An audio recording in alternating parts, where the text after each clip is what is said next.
Hello! Just a quick video to explain your Monday assignment. So we are going to move on and start talking about surface area of pyramids. We already did surface area of prisms, so now we're going to think about pyramids. On a pyramid, if you don't remember, it's like in Egypt, right? There's usually a base, just like our prisms have bases, right? And then there are triangular sides that all meet together at one point, and there's a different number of sides depending on the shape of the base. So you could have a triangular base, a square base, a hexagonal base, whatever. Today, for the activity you need to do, we're only going to worry about square bases. So see how, I want a different marker. See how this drawing right here has a square base? So that is a square pyramid then. And the parts of the pyramid, just so you understand it when you're working on this assignment, and they show you on page 362. But the parts are the base, and then the lateral faces, those are like the sides, right? The top is called the vertex, and then when you are trying to figure out the area of a triangle, because all of these lateral faces, these sides are triangles, remember that's area equals 1/2 base times height.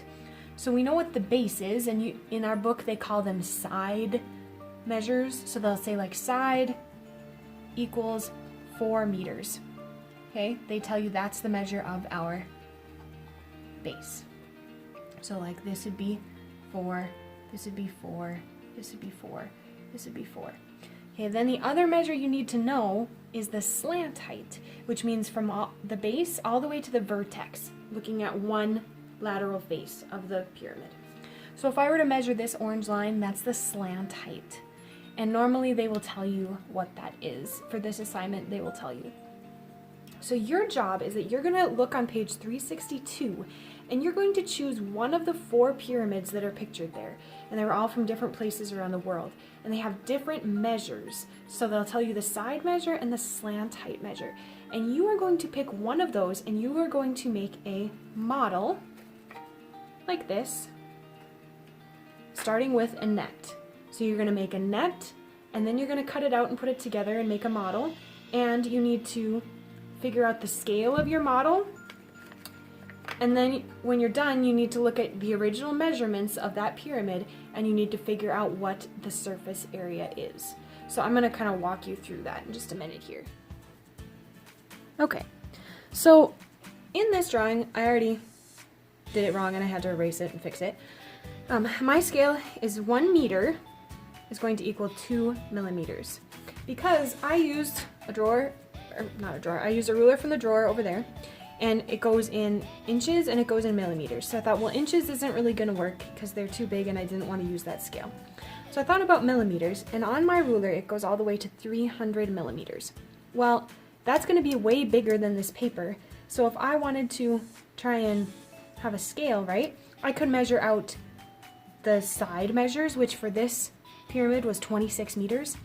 So if I wanted to measure the sides of my base, I could measure out 26 millimeters, but it's not very big and I'd have a really teeny tiny base.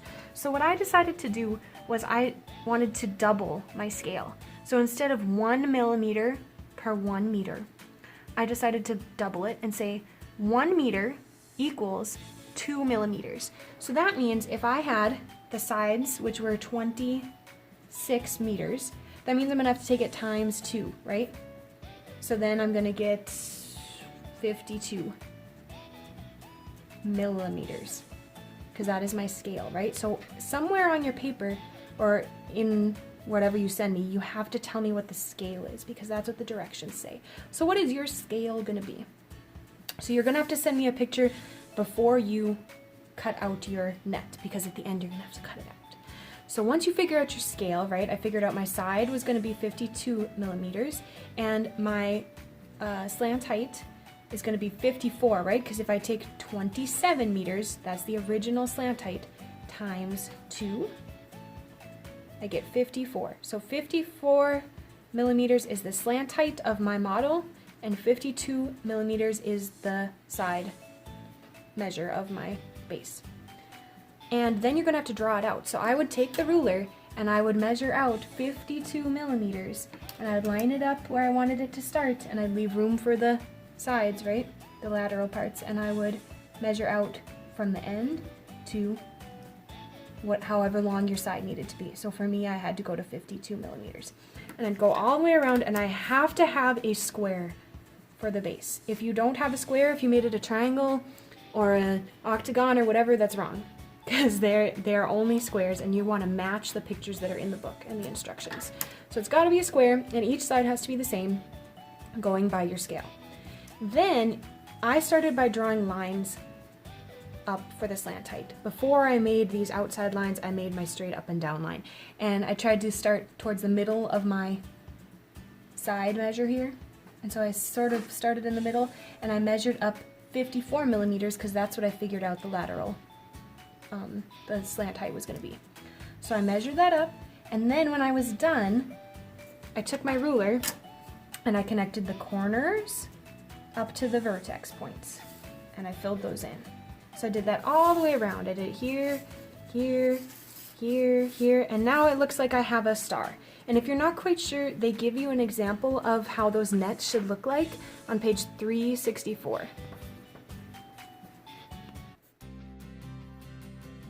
Okay, so now I have my model all finished. It's kind of a sad little pyramid with a sad vertex that doesn't really meet. Oh well.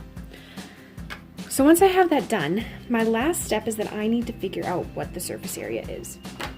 So it's similar to doing prisms, where we just want to find the area of all of the parts, right? So in a pyramid, we've got a base and we've got the lateral faces. Our base is going to be a square. So area of a square equals length times width. Well, it's all the same, right? Squares have the same measurement on all of their sides. And to find that, you're going to look in your book on page 362, and you're going to look for the thing that says side, right? Side equals, that's not right, side equals whatever. So for my pyramid, which is the Muttgardt Conservatory, it says the side equals 26 meters. So that means if each side is 26, the length is 26, and the width is 26. So to find the area, I have to take 26 times 26.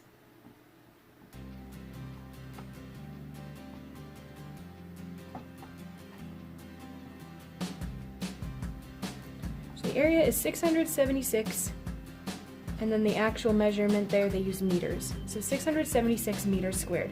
Remember, we're using the real measure of the real pyramid, not the little teeny tiny one we made. You had to find a scale so you could make the model right. But now that we're done making that scale, you can figure out the actual surface area.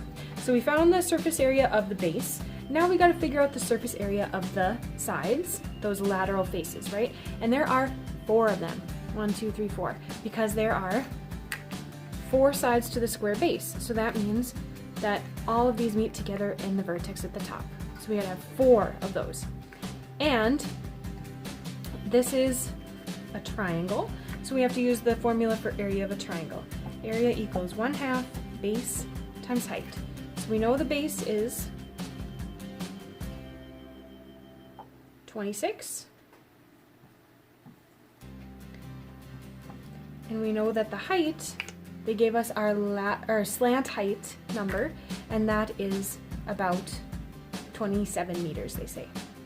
So now, to figure that out, I have to take 26 times 27,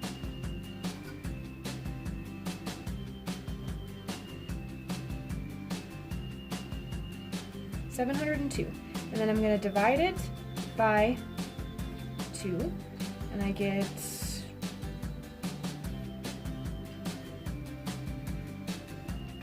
351. So my area equals 351. Now remember, this is the area of one side, one lateral face. There are 4 of them. So that means I have to make sure that I multiply my sides by the number there are. 351 times 4.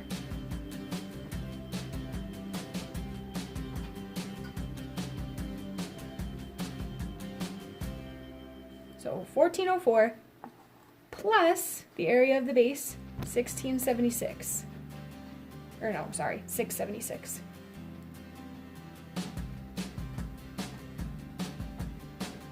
2,080 meters squared. Okay, that is my total surface area. So, surprise, surprise, now you are not allowed to do the Muttgard Conservatory one because I just did it for you. So you can choose A, C, or D. But I've just told you how to do the whole part for D, so you can't do that one. Okay? So your job is to go ahead and work on those steps of the example 1, activity 1, that's on page 362. And if you have questions, let me know.